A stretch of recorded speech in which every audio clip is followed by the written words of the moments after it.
যুৱ সাংবাদিক অনুজ শৰ্মাৰ বাসগৃহত ডকাইতি কাণ্ড দুৰ্গা ৰুবৰীস্থিত বাসগৃহত কথমপি ৰক্ষা পৰে পৰিয়ালটি ঘৰৰ তলা ভঙা প্ৰত্যক্ষ কৰে সাংবাদিকগৰাকীয়ে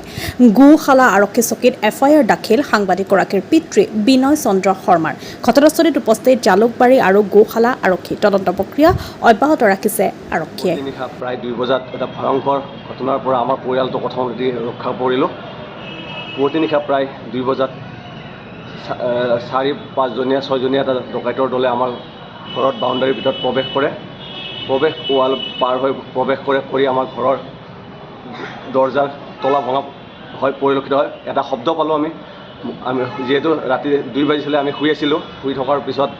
ধৰক এটা শব্দ হঠাৎ এটা ভয়ংকৰ শব্দ পালোঁ শব্দ পাই সাৰ পাই মই উঠিলোঁ খিৰিকীৰে জুমি চালোঁ কিহৰনো শব্দ হ'ল বুলি জুমি চাওঁতে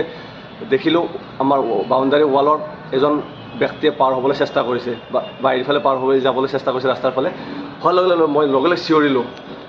কোন বুলি কি হ'ল কি লাগে ইয়াতে বুলি আৰু চিঞৰিলোঁ আৰু ব্যক্তিজনক মই প্ৰত্যক্ষ ধৰক চিনি পাবলৈ সক্ষম হ'লোঁ আমাৰ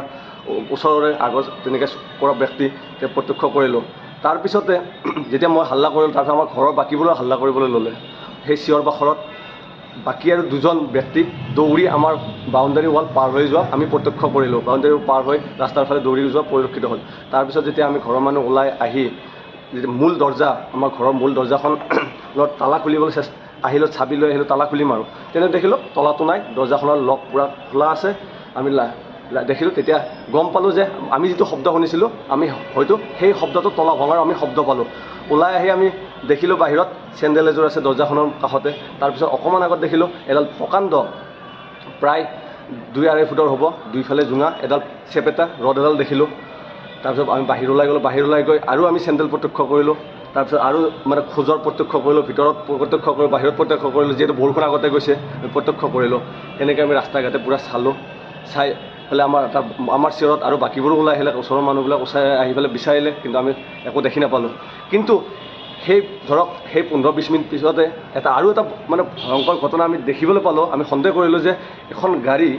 4চকীয়া গাড়ী এখন আমাৰ ঘৰত সেইফালে উঠি আহিলে কিন্তু গাড়ীখন উঠি আহোঁতে আমি প্ৰত্যক্ষ কৰিলোঁ যে গাড়ীখনত আমি মানে অকল মই নহয় আমাৰ ঘৰৰ পৰিয়াল লগতে আমাৰ ওচৰ চুবুৰীয়া পৰিয়ালো আমি প্ৰত্যক্ষ কৰিলোঁ এজন ব্যক্তি ড্ৰাইভাৰজনে গাড়ী চলাই আমাৰ ঘৰৰ পৰা ধৰক আমাৰ ঘৰ যিহেতু পাহাৰ ছাইডত ঘৰৰ ছাইডৰ পৰা আৰু উঠি গ'ল 3-4 মিনিট পিছত গাড়ীখন আৰু নামি আহিছে কিন্তু পিছফালে দেখিছোঁ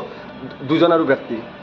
আৰু নামি আহিছে ইমান স্পৰ্টছত নামিছে যে আমাক খুন্দিয়াই থৈ যাব সেনেকৈ কিন্তু আমি তেতিয়া আমি মানে মাইণ্ডে আমি হেৰি কৰিব নোৱাৰিলোঁ যে কিবা এনেকুৱা আমি পিছতে আমি আলোচনা কৰিলোঁ যে মানুহ নাছিলে কেনেকৈ হঠাৎ মানুহ আহিল কিন্তু চোৰ 2জন সেইফালে পলাইছিলে ডকাইতৰ সেই 2জন ব্যক্তি সেইফালে পলাইছিলে আমি তেতিয়া সন্দেহ কৰিলোঁ যে সেইটো হ'ব পাৰে যদি সেনেকৈ হয় কেনেকৈ ভয়ংকৰ এটা সন্ত্ৰাস কেনেকুৱা ধৰণৰ গেং গাড়ী লৈ পেলাই ডকাইত কৰিব আহে যদি তেখেতসকলে তালা ভাঙিছে মই বাৰাণ্ডাতে চিঞৰি আছিলোঁ তেখেতসকলে যদি নপলাই যদি উঠি আহি সেই ৰডেৰে যদি এক কোব মাৰিলে আৰু তেখেতসকলৰ মনত কি থাকে সেনেকৈ যদি মাৰিলেতো আমাক কেনেকুৱা ধৰণৰ এটা ভয়ংকৰ পৰিৱেশ এটা সৃষ্টি হৈছিলে কালি সঁচাকৈ ভয়ংকৰ পৰিৱেশৰ পৰা সাৰিলোঁ আৰু সকলোকে আমি মানে অনুৰোধ কৰিছোঁ আৰু আমি থানাকো জনাইছিলোঁ পুলিচ প্ৰশাসনক জনাইছোঁ পুলিচ প্ৰশাসনৰ সঁহাৰি যথেষ্ট ভাল পাইছোঁ লগে লগে আমাক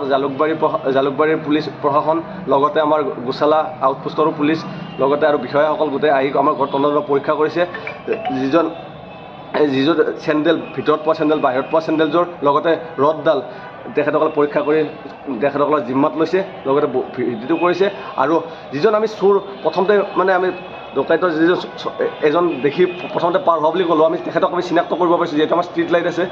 চিনাক্ত কৰিব পাৰিছোঁ যে আমাৰ ওচৰৰে এজন হয় তেখেত বহুত আগৰ পৰা মানে চোৰ বৃত্তিত জড়িত থানাত যায় ওলাই আহে তেনেকুৱা ব্যক্তি আমি প্ৰত্যক্ষ কৰিছোঁ পূৰা ভালকৈ চিনি পাইছোঁ আৰু লাইটৰ পৰত মই তেখেতক চিঞৰিছোঁ মানে ঐ তোক কিয় এনেকুৱা লাগে মই সেনেকুৱা টাইপ চিঞৰিছোঁ সেনেকুৱা ঘটনা বাকীকেইজনক চিনি পোৱা নাই বাকী লং পেণ্ট পিন্ধি আছে মুখত হেৰি মাৰিছিলে এখেতে মুখত হেৰি মাৰা নাই একো তেনেকুৱা ধৰণৰ ঘটনা সঁচাকৈ আৰু হাতযোৰ কৰি আমি অনুৰোধ জনাওঁ যাতে এই কথাটো গুৰুত্ব সহকাৰে লয় জালুকবাৰী থানা গোশালা আৰক্ষী চকী লগতে আৰু ভাৰপ্ৰাপ্ত যিসকল বিষয়া আছে পুলিচ প্ৰশাসন অতি সোনকালে দোষীক কৰায়ত্ব কৰি উচিত ব্যৱস্থা কৰে উচিত শাস্তি দিয়ে লগতে আজি আমাৰ কৈছে কালি আৰু যে বেলেগৰ নকৰিবতো এতিয়া কথা নাই ন আৰু কালি বেলেগৰ কৰিব সেইকাৰণে সঁচাই দিয়ে আৰু আমাৰ জেগাত অকণমান পহৰা দিয়ে আমাৰ বুলি নহয় সকলো গোটেই গুৱাহাটীখন আৰু যিহেতু মোৰ ঘৰ হ'ল আপোনালোকে গমেই পায় মোৰ ঘৰ দুৰ্গা সৰোবৰ অৰুণোদয় পথ অকণমান পাহাৰ ছাইড সকলোৱে গম পায় আজি ইয়াতে কৰিছে কালি বেলেগত কৰিছে তেতিয়াহ'লে কেনেকুৱা এটা ভয়ংকৰ পৰিৱেশৰ পৰা আমি কালি বাচিছোঁ, সঁচাকৈ কি ক'ম আৰু ভাষা নাই। যদি মই সাৰ নাপালোঁ শব্দটোত আৰু যদি সাৰ নাপালোঁ হয়তো ঘৰত কেনেকুৱা এটা পৰিস্থিতি সৃষ্টি হ'ল হয়। সঁচাকৈ অলপ হাতযোৰ কৰিছোঁ যাতে উচিত ব্যৱস্থা কৰে প্ৰশাসনে।